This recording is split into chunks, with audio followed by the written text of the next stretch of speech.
একটি সরকারি চাকরি, যা হাজারো তরুণের স্বপ্ন। কিন্তু সেই স্বপ্নকে পুঁজি করে গড়ে উঠেছে প্রতারণার সিন্ডিকেট, যারা লুটে নিচ্ছে লাখ লাখ টাকা।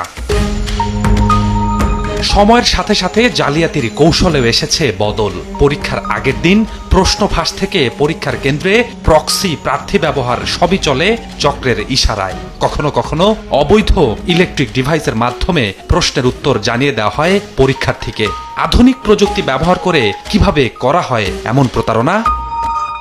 চক্রটি প্রথমে চাকরি প্রত্যাশী, দুর্বল ও ব্যর্থ প্রার্থীদের টার্গেট করে যোগাযোগ স্থাপন করে। চাকরির নিশ্চয়তায় 5 থেকে 10 লাখ টাকা পর্যন্ত চুক্তি হয়, যা কখনো কখনো 20 লাখ টাকা পর্যন্ত হয়। নেওয়া হয় অগ্রিম টাকা।